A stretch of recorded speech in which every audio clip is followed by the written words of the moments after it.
hey, this is gonna hurt me more than it's gonna hurt you. Every think person in the accounting industry says you need to increase your prices, and it's probably true. We fixate on workflow because it is less emotionally taxing than asking for money. But ultimately, the price clients will pay is the #1 path to freedom, and not having to do too many projects to make money and being able to win her back. So here are 10 reasons we don't charge our worth. Drop a comment below with the number you are. I can tell you, I was a 247. Number 1, because somebody complained. And I'm just gonna let you in on a secret right now. There's never gonna be a day that someone isn't complaining. But what you do learn over time is not to let those people take up a disproportionate amount of your headspace. You could have 100 perfectly happy clients, but if your 101st tells you, "Boy, this is way too expensive," you will lose sleep. You just will. And if you don't, you're a monster. So remember that 1, someone will always complain, but 2, you aren't hearing from the people who will happily pay more. And because you don't hear from that group, it silently biases you to undercharge. And the reason those people will happily pay more is because not all pains are equal. When you think through that 100 client list, the ones who gripe about the bill do so because the problems you solve for them just don't hurt that much. I used to get super annoyed and think they didn't value my contribution to society, like they were bad human beings, which is not a personal thing. It's just what you do isn't relevant enough to them because not everyone's problems are the same. But this is hard if you have, number 3, already attracted the cheapskates. When another firm increases prices and the most fee-averse 10% of their clients leave, where do you think those clients go?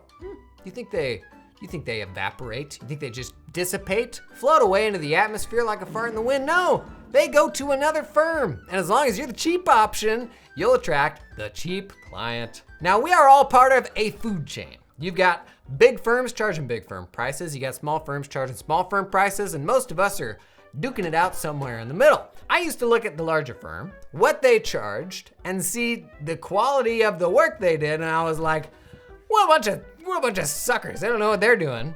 And I now realize it is me that is the sucker. I am sucker because I charge down here, but I do work up here. They do the opposite. I'm doing more work for less pay. And if you've seen that big firm invoice and the quality of the work and thought the same, yep, it's time.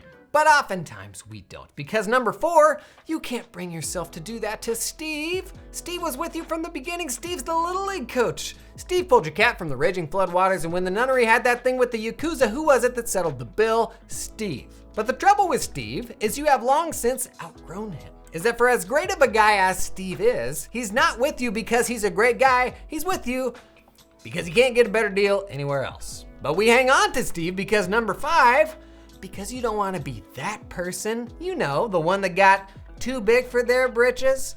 Yeah, there was a time when you were delivering tax returns on the tailgate of a pickup truck, you know, the kitchen table firm, and you're always gonna be that person. And letting go of Steve is forgetting your roots. Your roots. Who you are, you know? After all, he was the one that put food on the table when you were first getting started. But the problem is, the person you were is no longer the person you are. Think of everything that's happened in the last 5 years. Are you the same professional you were then? No, you're better. I'm better. You've learned a lot, you're more capable, you've shaved 15 years off your life, and you are a better advisor for it. So why shouldn't 5 years into the future you be capable of serving better clients, more complex needs, be compensated better for being more capable? And I'm not talking about an inflation bump. You aren't that person anymore. The longer you cling to the client that was a great fit for that person, the longer you are keeping them from being the first client to put food on someone else's table.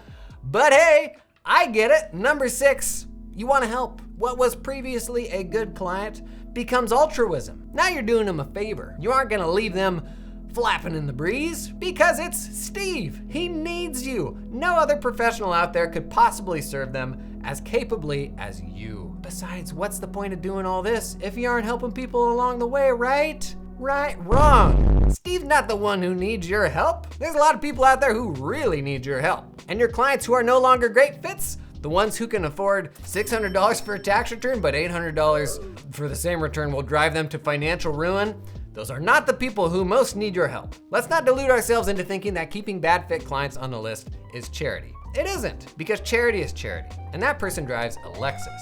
Number 7, because you've arrived. You're charging the same as the guy across the street. Finally, we got there.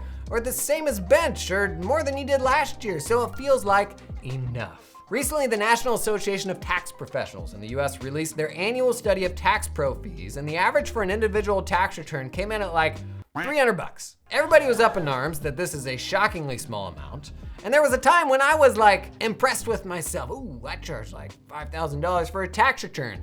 But you know what I learned as I expanded my bubble? That there's a lot of firms that would scoff at ever charging just $5,000 for a tax return. They wouldn't even touch it. And the point is, pricing is all relative. Pricing is what people are willing to pay. Everything is made up. The points don't matter. We've all seen those invoices from other firms that are just shocking, but we've also quoted that astronomical rate to a lead that maybe we didn't really want, and they just accepted it without question, and you're like, oh, there's a whole new universe up here I didn't realize existed. It's because it's all made up. But another thing that gets in the way, number 8, is because the leads keep saying no. The new clients. This carries a lot of weight in our fee setting, our ability to continue adding new clients, as if that pipeline's gonna like someday shut off. It won't. But it's important to dig into who it is that is saying no. If there's no filtering on your leads through your website, and anyone and everyone is able to talk to you, that isn't high quality information. If the people I'm a best fit for are people who own $1 million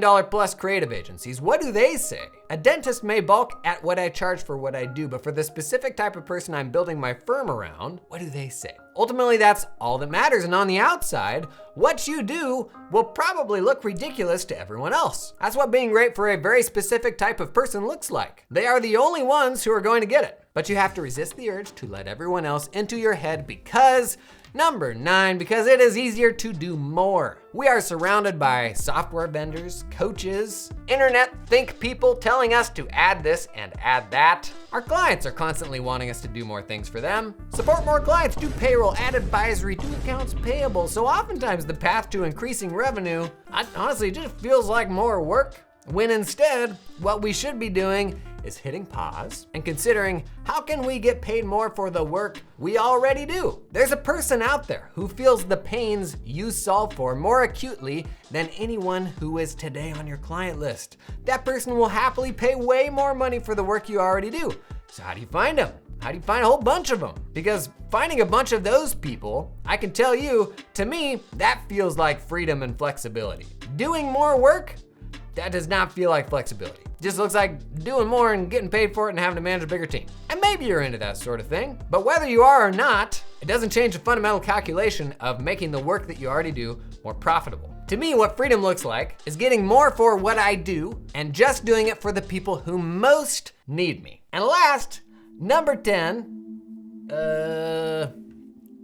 because you just don't think you're worth it. Honestly, I think there's actually a lot of that, and no amount of rah-rah pump you up is going to get you there until you believe that you are worth that. When you fiercely believe in something that you're selling, it feels less like selling and more like, I don't know, like sharing an opportunity because it's something you believe in. But if you don't believe in it, if you don't believe in your value, it's gonna be really hard to ever find freedom in entrepreneurship. And you may feel that way because you just haven't found the right customer yet. And nobody like rolls out of bed day one and does that. Like that is work. Finding that client who most acutely feels the pain you solve for, that takes time. But you may also feel this way for deeper, more complex reasons. But know that for many of us, our inability to get to that next step is not your fault. It's something personal that you may need to work through that has absolutely nothing to do with your work, with your business. Because if you can't advocate for the value of you, who will? Now, we all grapple with imposter syndrome. I heard this concept the other day that resonated with me. The idea that our internal identities, what we see ourselves as, lags, pick a number, 2 years behind our external